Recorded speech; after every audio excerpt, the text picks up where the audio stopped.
One thing about unicycling is it's hard to not smile intermittently because every revolution is like success.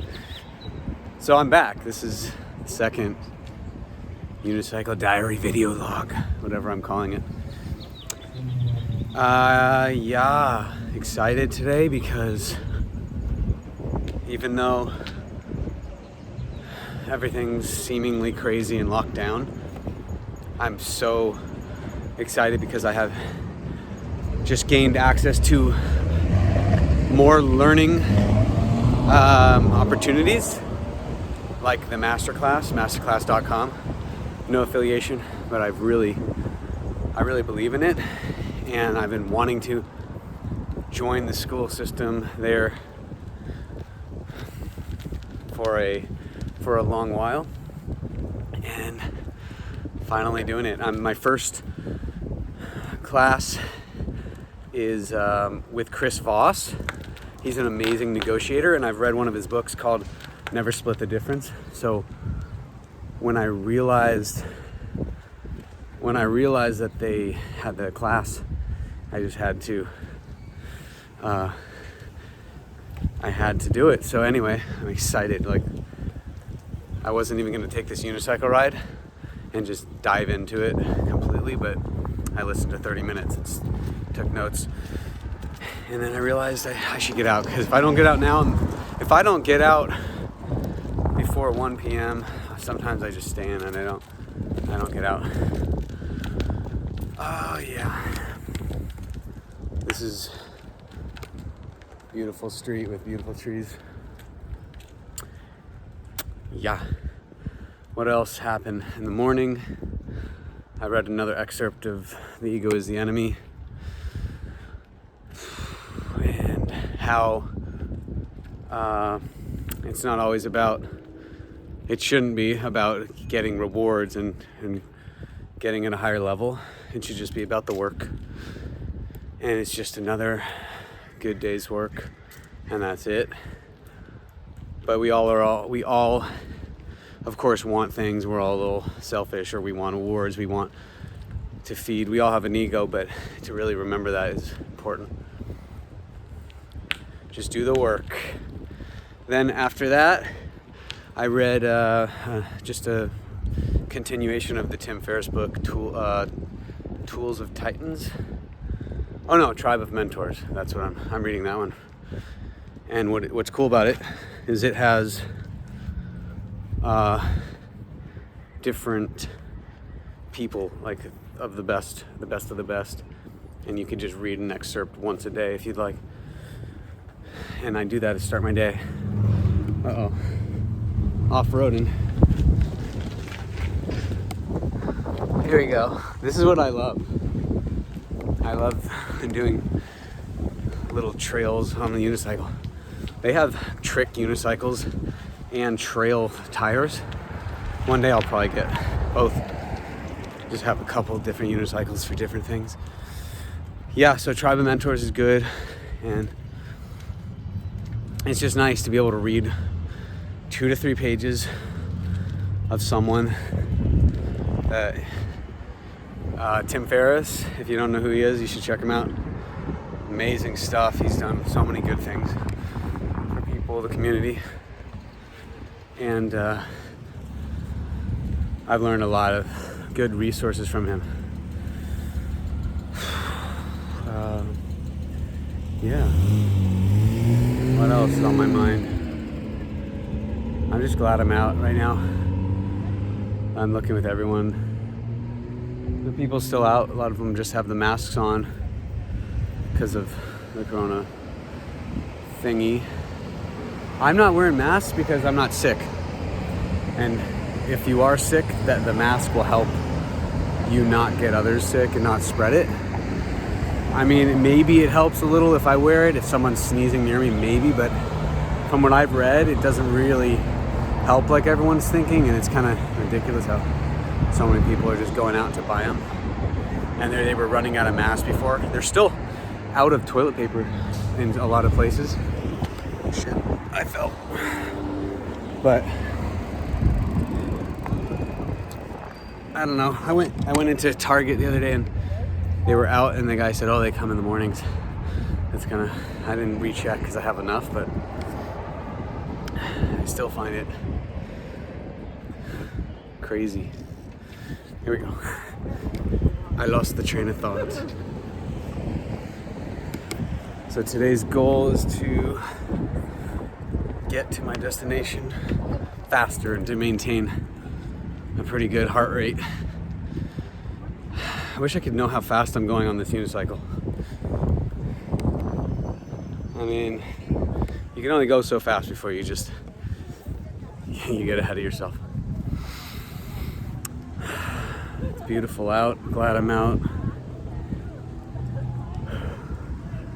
Yeah.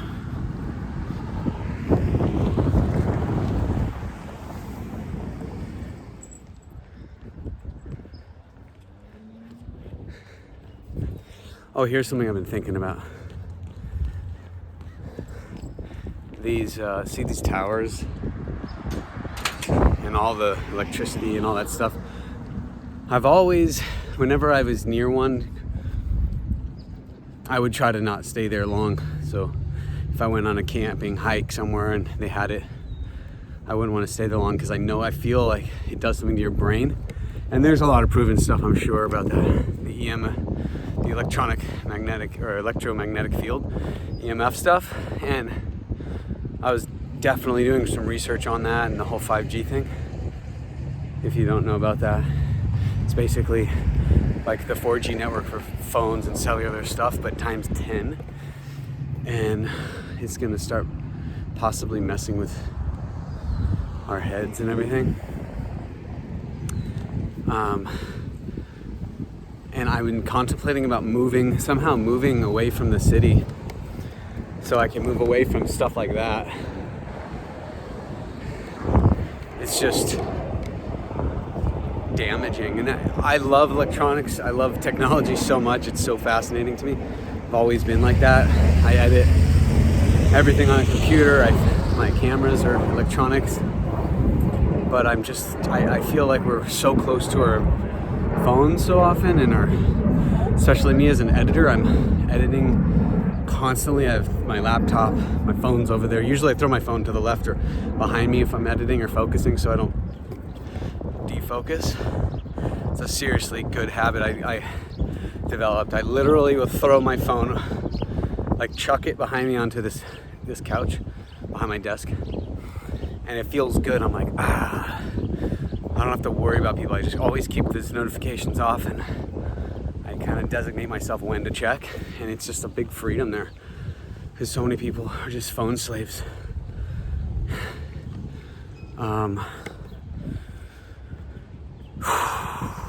Yeah, but what I was saying with the 5G stuff, I was listening to something again. The Dollar Vigilante had this excerpt in the video about how in 1917 or 1918, this pretty profound thinker, he was saying things like, we have so much radio waves and so much electro stuff. Basketball time. It's good to see exercise. Exercise keeps your immune boosted, and they're gonna try to get us to lock down in our houses and kill our immune system. But anyway, in 1917 or 18, he was stating the fact that it's hard to be a human in this day and age with all these electronic things and waves, and it's bad for us in some way or that way. And I was so enthralled with what he was saying because that was back then. And now, 102 years later, what we have now is insane. I love the technology, I love the people, the thinkers, but at the same time, what good is it if it's damaging us and making us sick or making us slaves? So I've been thinking about how I can get away from some of these towers more, just so I have that option to be like, yeah, I'm going to go into the city and do something instead of just living in the city.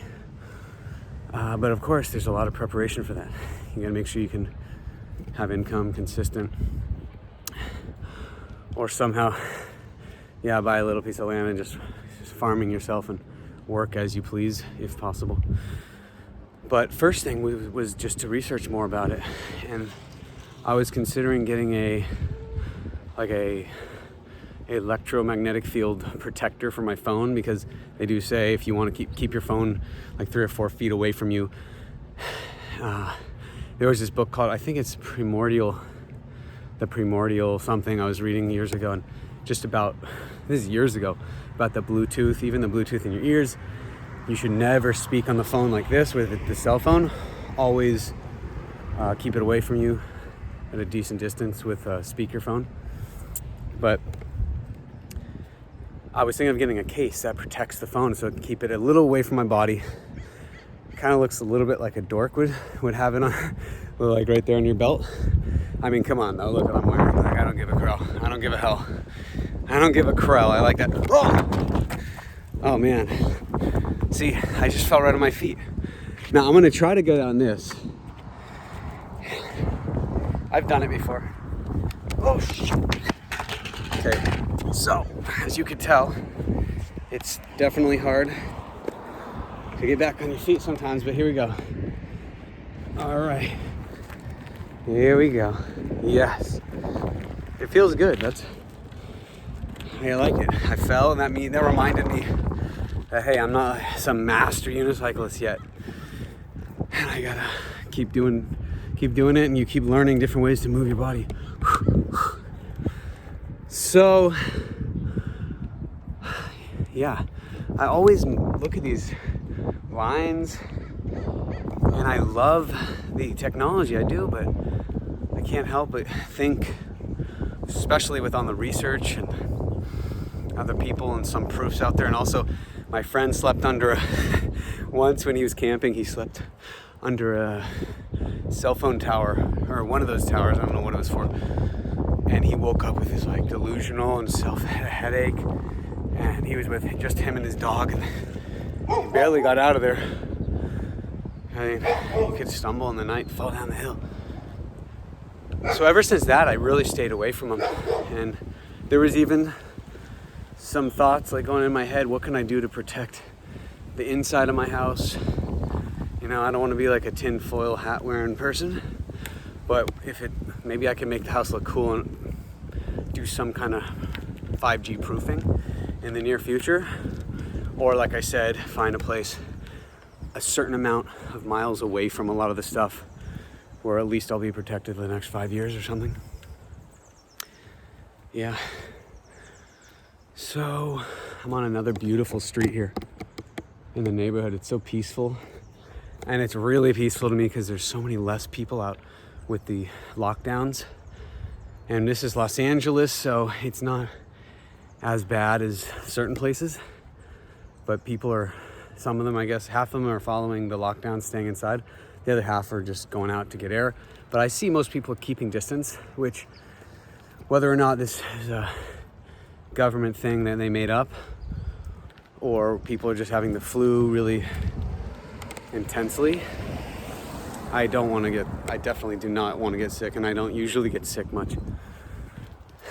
I actually got sick. Okay, here's the interesting thing. I went to the Philippines in November, late November, and to visit people, friends and families, and didn't get sick the first week. I was fine, but on the way there, I went to Hong Kong. My girl and I went to Hong Kong, and we went there for like 8 hours, not just one day. And that was the time they were having riots. This is before the corona outbreak.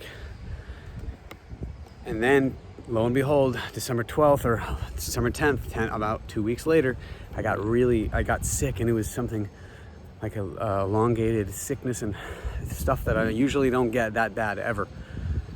So I could have picked up whatever they dropped in China, or that Hong Kong's right there.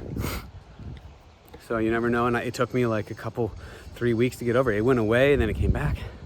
Now I'm in optimal health, I think. I feel good. So yeah, but I'm still staying 6 feet away from people because I do that anyway. I mean, I don't shake hands much, and I mean, my whole life I was always the elbow guy. In music school, I would be just elbow people, and I think I started it somewhat of a trend there.